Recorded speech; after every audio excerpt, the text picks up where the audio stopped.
कभी सोचा है कि एक मामूली सी छींक किसी की पूरी किस्मत बदल सकती है? आज हम बौद्ध साहित्य की एक ऐसी ही बड़ी मजेदार कहानी सुनेंगे जो बताती है कि कैसे एक ही घटना किसी के लिए वरदान बन जाती है तो किसी के लिए अभिशाप। तो चलिए इस सवाल का जवाब जानने के लिए एक शाही तलवार इंस्पेक्टर की अजीब कहानी से शुरू करते हैं। देखते हैं कि आखिर उसके साथ हुआ क्या था। ये कहानी हमें ले चलती है राजा कौशल के दरबार में। वहाँ एक ब्राह्मण था जिसका काम था नई तलवारों की क्वालिटी को परखना। लेकिन एक दिन उसके साथ कुछ ऐसा हुआ जिसकी किसी ने कल्पना भी नहीं की थी। हुआ यूं कि एक लोहार इस इंस्पेक्टर की रिश्वतखोरी से तंग आ चुका था, तो उसने क्या किया, तलवार की म्यान में चुपके से मिर्च का पाउडर डाल दिया।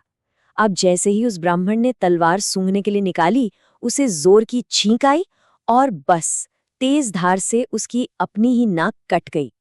ये अजीब घटना पूरे शहर में आग की तरह फैल गई।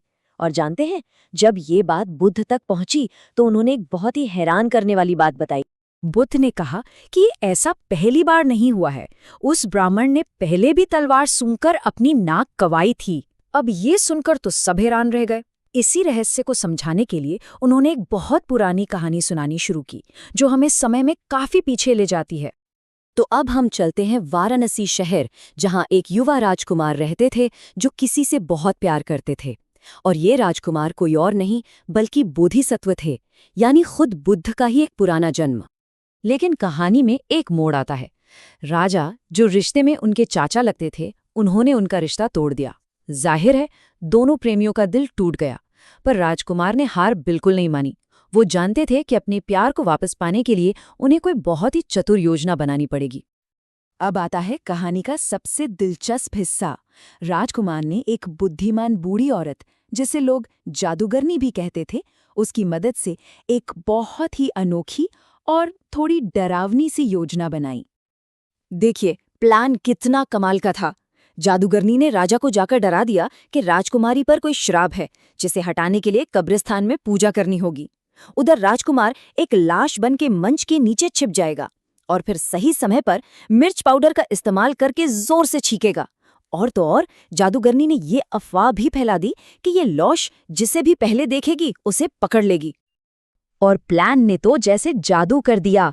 जैसे ही मंच के नीचे से छींक की जोरदार आवाज आई, डर के मारे सारे शाही पहरेदार और नौकर चाकर अपने हथियार फेंककर वहां से भाग खड़े हुए।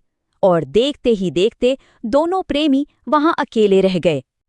जब राजा तक ये खबर पहुंची तो जानते हैं उन्होंने क्या कहा? उन्होंने कहा, ये तो खीर में घी डालने जैसा हो गया। असल में वो अंदर ही अंदर खुश थे। राजकुमार की चतुराई ने उन्हें एक मुश्किल फैसले से बचा लिया था। उन्होंने खुशी खुशी दोनों की शादी करवाड़ी और उन्हें पूरा राजपाट सौंप दिया। चलिए अब कहानी वापस आज के समय में लौटती है, जहां वही नाक कटा ब्राह्मण अब राजकुमार यानी नए राजा के दरबार में काम कर रहा था। और एक बार फिर कहानी में एक नया मोड़ आने वाला था। अपनी कटी हुई नाक को छिपाने के लिए वो ब्राह्मण मोम से बनी एक नकली नाक पहनता था। एक दिन भरी गर्मी में राजा के दरबार में ही उसकी वो मोम की नाक पिघलकर जमीन पर गिर गई। बेचारा शर्म से पानी पानी हो गया। लेकिन राजा, जो खुद वो राजकुमार थे, वो शर्मिंदा होने के बजाय हंस पड़े। उन्होंने उस पल का इस्तेमाल सबको एक गहरा सबक सिखाने के लिए किया। उन्होंने बताया कि देखो कैसे एक छींक ने इस ब्राह्मण की नाक छीन ली, जबकि उनकी अपनी छींक ने उन्हें एक पत्नी और पूरा राज्य दिला दिया था। राजा ने जो सबक सिखाया वही इस पूरी कहानी का सार है। एक ही घटना किसी एक के लिए अच्छी हो सकती है लेकिन दूसरे के लिए बुरी। इसका मतलब ये है कि कोई भी घटना अपने आप में अच्छी या बुरी नहीं होती। तो इस पुरानी कहानी से हम अपनी जिंदगी के लिए क्या सीख सकते हैं? इसमें हमारे लिए सबसे बड़ा सबक क्या है? ये कहानी हमें सिखाती है कि हमें सिर्फ आज के नतीजे को देखकर फैसला नहीं करना चाहिए। हमें ये समझना होगा कि अलग अलग नजरिए से देखने पर किसी भी घटना का मतलब पूरी तरह बदल सकता है। और कहानी के अंत में बुद्ध ने वो राज खोला जो सब कुछ जोड़ देता है। आज का ये नाक कटा ब्राह्मण वही है जो पिछले जन्म में भी था। और वो चतुर राजकुमार जिसे एक छींक से सब कुछ मिला, वो कोई और नहीं बल्कि स्वयं बुद्ध ही थे। ये कनेक्शन हमें दिखाता है कि कर्म और नजरिए का सबक कितना गहरा है। ये कहानी हमें याद दिलाती है कि जिसे हम आज अपनी बदकिस्मती समझ रहे हैं, क्या पता कल वही हमारी सबसे बड़ी खुशकिस्मती बन जाए। अगली बार जब आपके साथ कुछ अच्छा या बुरा हो, तो एक पल रुककर जरूर सोचेगा, क्या ये सच में वैसा ही है जैसा दिख रहा है?